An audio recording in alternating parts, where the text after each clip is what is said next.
You are grieving and your heart is broken, but you are not broken. You do not need to be fixed. I'm Holly Gainsboro. Welcome to Creating Space for Grief and Hope. Hi, everyone. It's Holly Gainsboro from Creating Space for Grief and Hope and founder of Golden Heart Grief Support and Education. I'm super excited because this is the first time ever that Creating Space for Grief and Hope is going on YouTube. So for the past 4 years, you've been listening through audio, but now people can actually watch. Woo! Hi, everybody. So very excited about that. Hoping this goes really well. So bear with me today.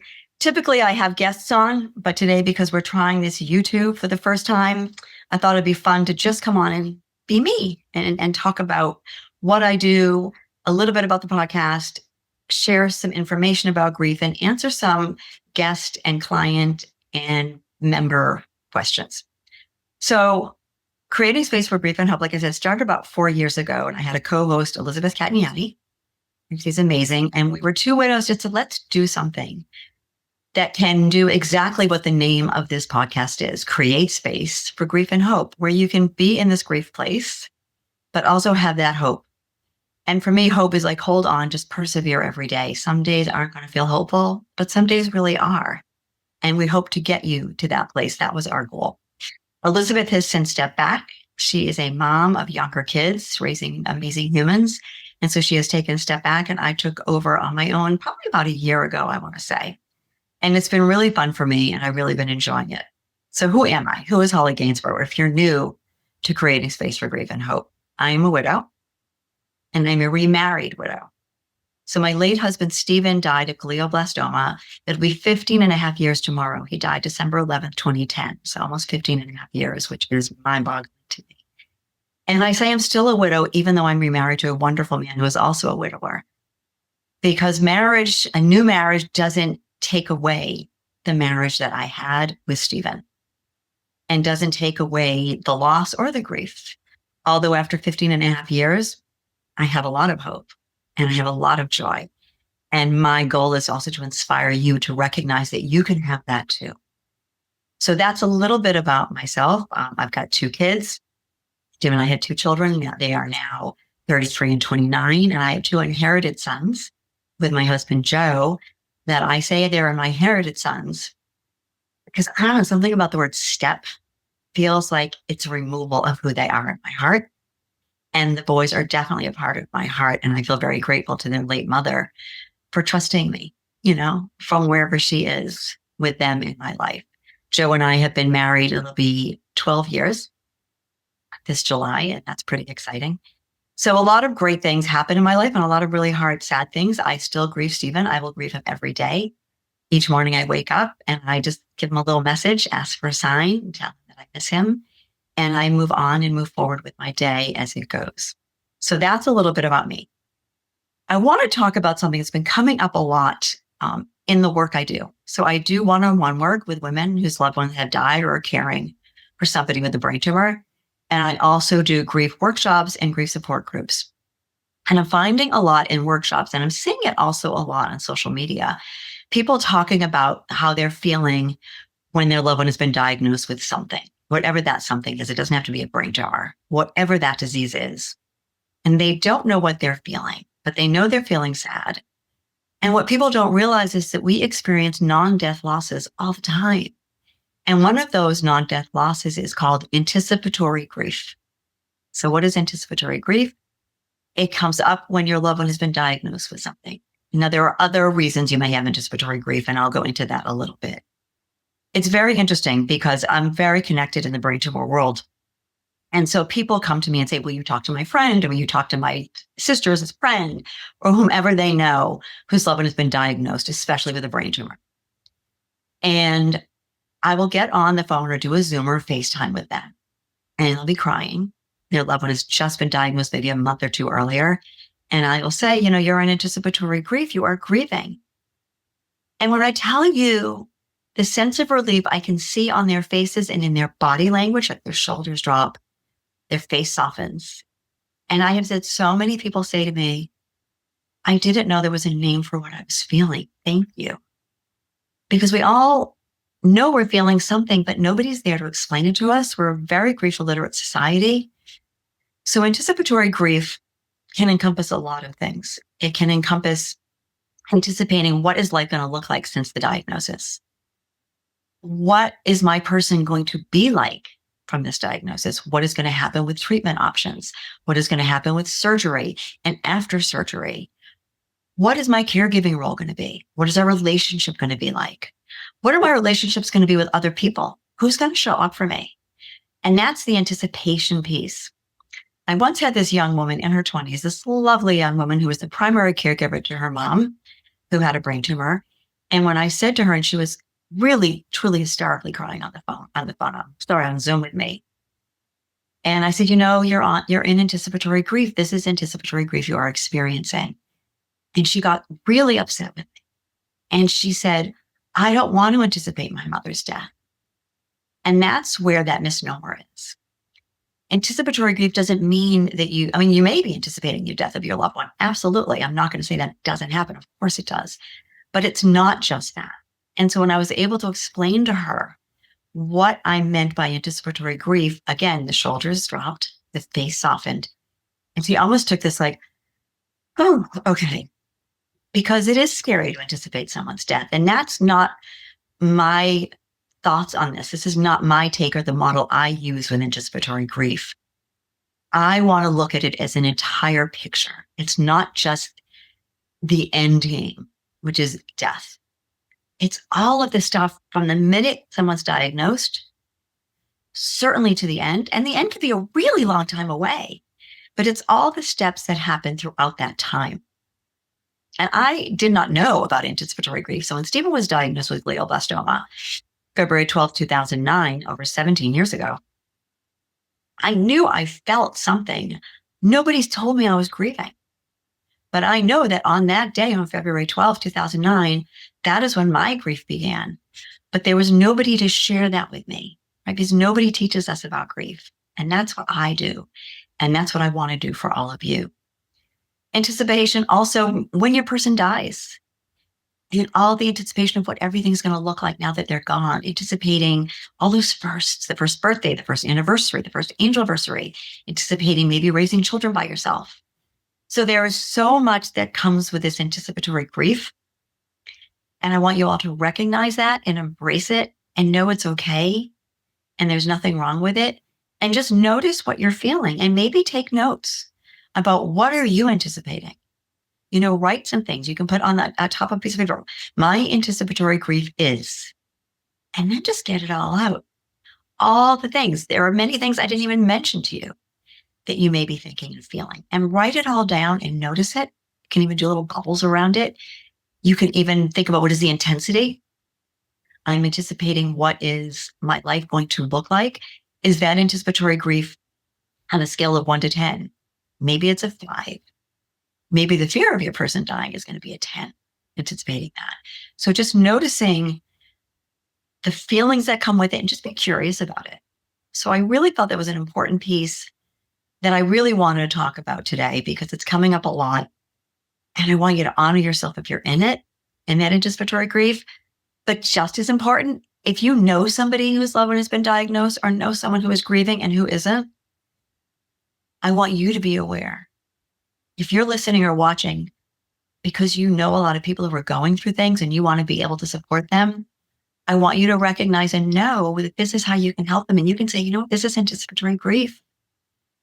And I'm here to sit with you. And I'm here to hold the space with you. You don't need to fix it for them.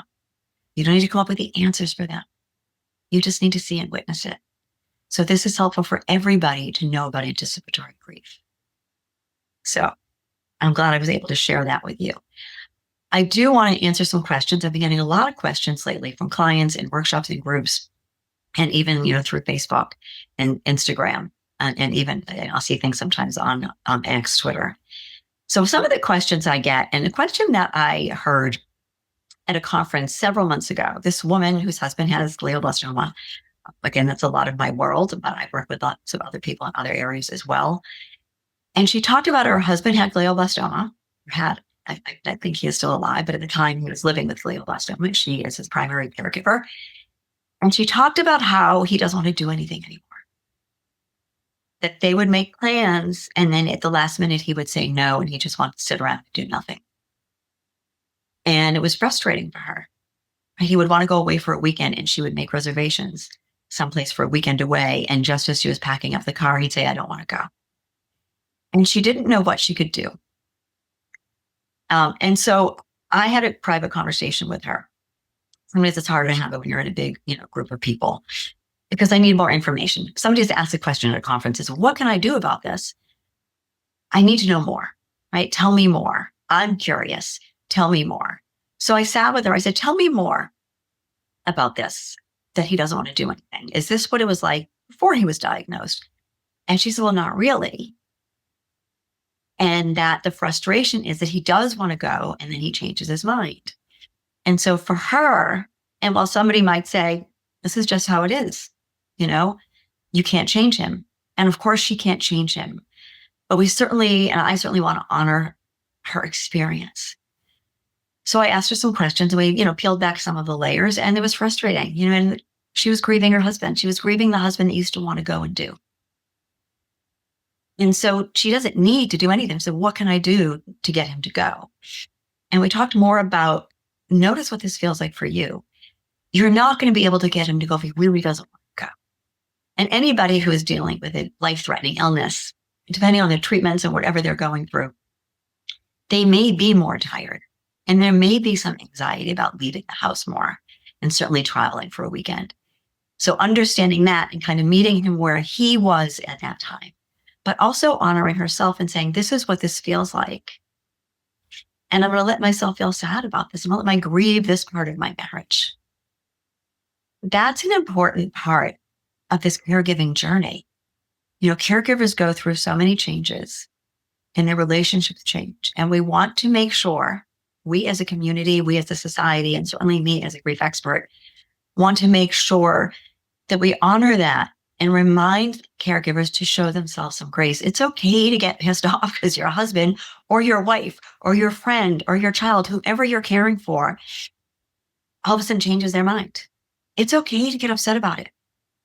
It's okay to get angry. It's okay to feel all those feelings. There's nothing wrong with that. You are human, and part of your humanness is going to come up. And sometimes we get angry with our people because we really wish that they didn't have this disease at all. And we get angry if they were not sick. And so it's okay to get angry when they are. And so holding that space and being gentle. And this is what I said to this one, be gentle with yourself, understand why you're feeling that way, and that it's okay. And maybe if you want to go away, can you leave him? Can someone come and stay with your husband for a couple of days so you can still have that getaway you want? So thinking about that. So that was a really great conversation we're having with this really, truly wonderful woman. Another question I'm going to share with you is, how will I know when I am ready, whatever ready for, and healed enough? In other words, the question is, how will I know when I've done enough? And the question came with the quotation marks, which is why I'm doing them. Work on my grief. How will I know when I've done enough work on my grief and I'm healed enough? Great question, right? Because people will come into your life and say, well, you need to keep doing your grief work, or haven't you done enough grief work, or when are you going to be done? And you know what? Here's the thing. Healing is ongoing. You will never be healed past tense. I'm still healing from Stephen's death and from my parents' deaths. And I'm doing great, and I love my life. But healing is ongoing, and the healing is an ebb and flow. So in my response to this person was, healing is ongoing. And when will you know that you're ready? Whatever ready is, whether it's ready for dating, ready for socializing more, ready to travel. You'll just kind of know. People ask you questions and then it makes you wonder. You have people, external sources, your friends, your family, who will ask questions. And when are you going to be ready to do this? Well, when do you think you'll be ready? Aren't you ready? And then what happens is you get this chatter and it makes you question yourself. And I always say, you know what? Everybody has their own agenda for themselves and for you. Try to ignore that and drop into your body. And you will know when you're ready for whatever that ready is. You will know when it feels okay. You will know when it's time to take maybe a chance and step outside of your comfort zone. And I'm a fan of stepping outside of comfort zones. As long as you're not going to harm yourself or anybody else, if it's not going to hurt you, try it and just have an exit strategy. How will she know, or how will he know? How will they know if they've done enough grief work? When you start feeling like the love has grown bigger around the pain, when the pain isn't as intense, when you feel it softening, I'd like to use this, analogy about the softening of grief. People will say, well, when am I going to be better? Well, there's nothing wrong with you. You're not ill. It's not about being better. The softening is like when you go to the beach and you find sea glass on the sand, and you know that at one point it was either a bottle, let's say a broken bottle, and it has really sharp edges, and it gets pushed back and forth through the sea. And then eventually it's really soft and it has an oval shape to it or a triangle shape, but all the edges are soft and smooth and it feels really good in your hands. I equate that to grief. The sharpness, the jagged edges of grief. That is certainly happening in acute and early grief, like that first year or so, sometimes longer. And then it starts to soften, like sea glass. And sometimes the jagged edges might pop up again, which of course doesn't happen in sea glass, but happens with our grief, right? We may have a grief burst. We may have a tsunami. We may have a wave that comes at us. But when that softening is more frequent, when you're laughing a little bit more, when you feel a little bit more of a bounce in your step, that's when you'll know you're really getting to the meat of it. The meat of the healing, and the meat of understanding and embracing your grief. So that's how you'll know. And people, you're going to be working in a grief for the rest of your life. How long will I grieve? I hear. For as long as I'm dead, for as long as they are gone from your earthly life, that is how long you will grieve. And that's okay. Again, it will soften. It's not always going to be this huge and always feel like you don't have your footing. It won't always feel like you're walking in sludge. The surface gets smoother. It's not like walking in quicksand. You feel like, your pace is even and your life is feeling fuller. And again, the love is growing more around the pain. So that's how long you're going to grieve. But the ache isn't going to be as sharp. It won't be as jagged. Does it get easier over time? Define easy. What can be easy for one person may be different for somebody else. It certainly can become more manageable and more palatable. I will say that for sure. I had somebody ask me, how can I even think about a future without my partner? This is a spousal partner loss. How can I even think about a future without my partner? And this is usually newer. I might call them my baby grievers, somebody who's been grieving maybe 3 months, maybe a year and a half. And I say, you don't have to think about a future without them. You don't have to go to that place. I want you to stay in the present moment. Let's think about this moment without your person. Try not to project into a future that hasn't happened yet and creating something that you don't know, because some of that is, how can I even think about it? Comes with this sort of negative connotation of, I can't live without my person. I'm never going to be happy again. I'll be miserable the rest of my life. I'll never find love again. I will never be joyful again. I will never laugh again. All those nevers. And I'm sure you've heard them, or maybe you've even said them. And that's projecting something. And that's holding on to a future that you haven't even gotten to yet. So try to let go of that. Try to release that. Get back into your body. Get back into this moment and stay into the present moment. Bring yourself back and say, where am I now? How am I feeling now? Maybe right now you're feeling miserable. That's okay. And if you can think of one glimmer that's working in your life, maybe your job is going well. Maybe the sun is shining today and you got to go for a walk. Maybe you changed out of your yoga pants. Whatever that is, those are all little wins.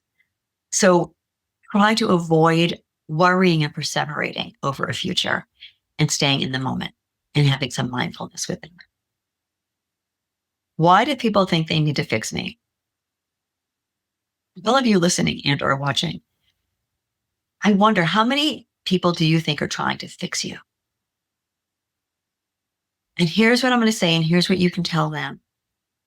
I'm not broken. Okay. You're not broken. You don't need to be fixed.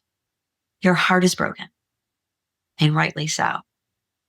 People want to fix it because people are scared. They're scared to be around grief.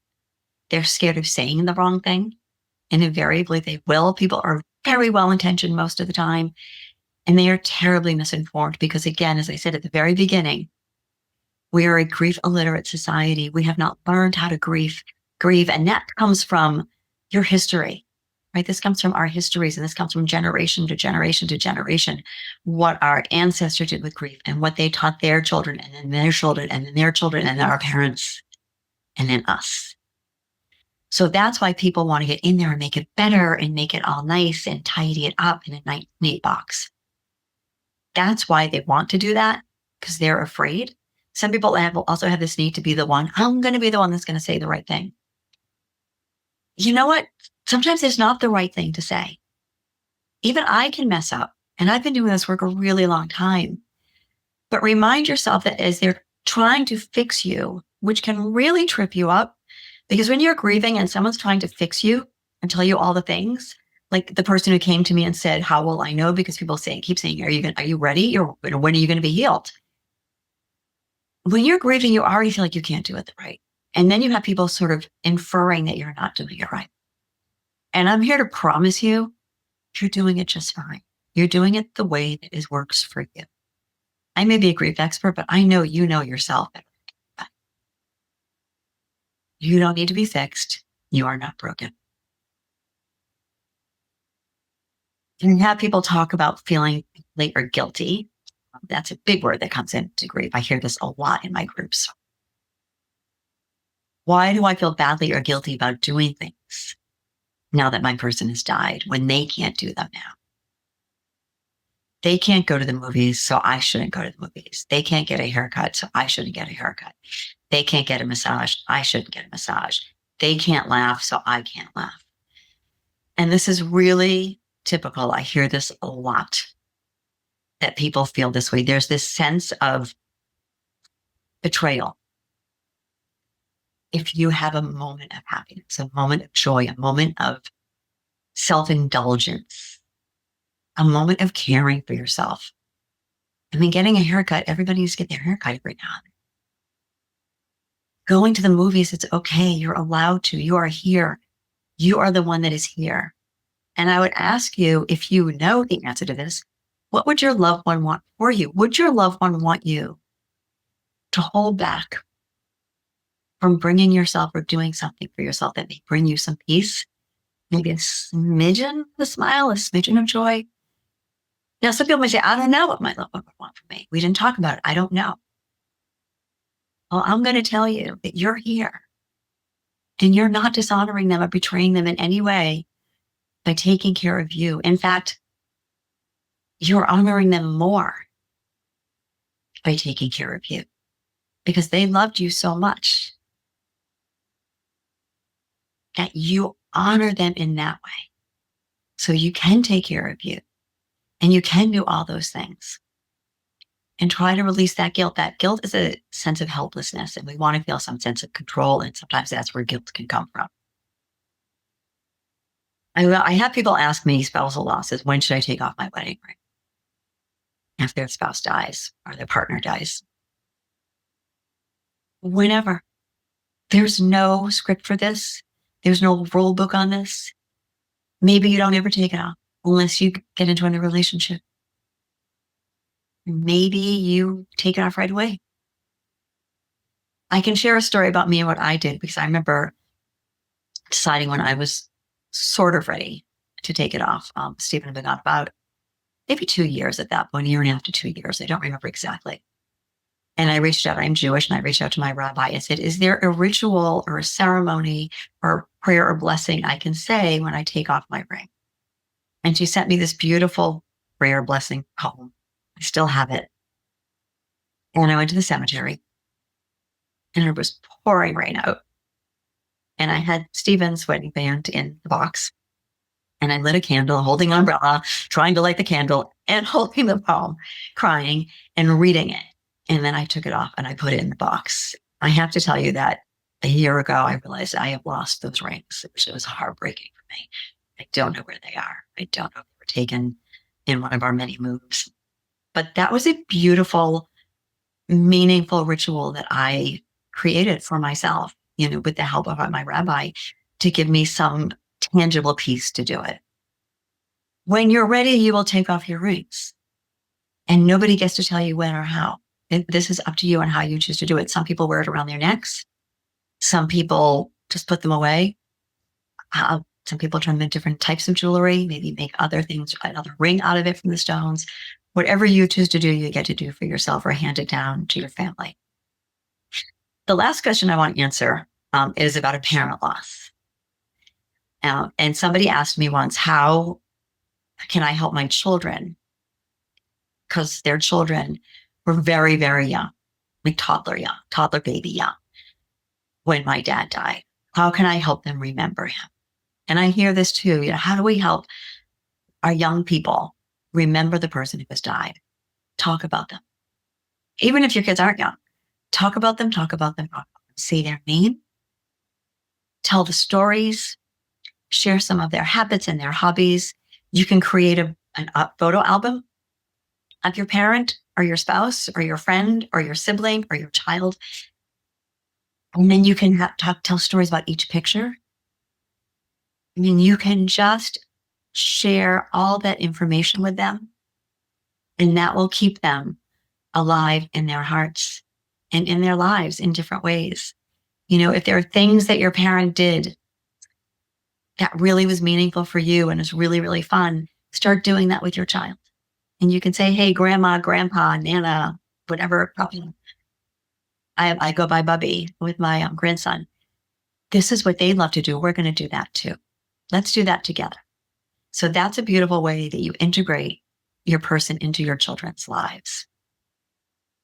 So those are some of the questions, and you are welcome to put more, once this goes onto YouTube. You can ask some questions there. I'm happy to answer them again at the next podcast episode. Happy to share anything with any of you. You can also reach out to me on Instagram at Golden Heart Grief Support. You can get me on Facebook, Golden Heart Grief Support and Education. You can find me. I'm really all over the place. You can send me an email. You can, comment at the podcast, Creating Space for Grief and Hope. Really excited to do this YouTube. I can't wait to see what it looks like, and I hope you enjoy it. I ask you to subscribe, share, and review. And I look forward to doing this again next month. Next month, I will be having a wonderful neuro-oncologist on. She's from the Duke Preston Robert Tisch Brain Tumor Center, Anik Desjardins. And we're going to talk about not about brain tumors, but about the medical professionals who experience grief when they're caring for a patient. Because I will tell you that all the neuro-oncologists I know, even the neurosurgeon, and all the doctors and nurses and PAs and nurse practitioners and all the clinicians, the social workers, the front desk people, they all create relationships with their patients. And when things change and when decline starts happening, and then when that patient dies and the relationship with the families will change and shift, there is grief for those practitioners. And so I'm going to talk to Anik about that, because I think it's really important. I want us to recognize that our medical professionals, whatever their roles are, they are invested and they carry that grief as well. And there's a lot of information that I want to get out to the community to understand that, and to give the medical community a place and a platform to share that, so that they will feel seen and witnessed as well. So I thank you all for joining today. This has been super fun for me. I'm on a really big screen. I can keep looking at myself. It's really weird. I've got to be perfectly honest with you.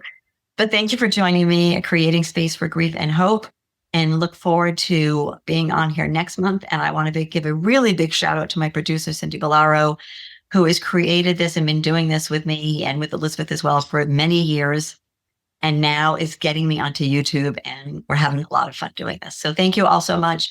I am a hugger, so I'm going to give you all a virtual hug. Be gentle with yourselves. Be kind to yourselves. Be patient with yourselves. and find some peace in your heart each day in remembering that you are. Thank you. Bye, everyone.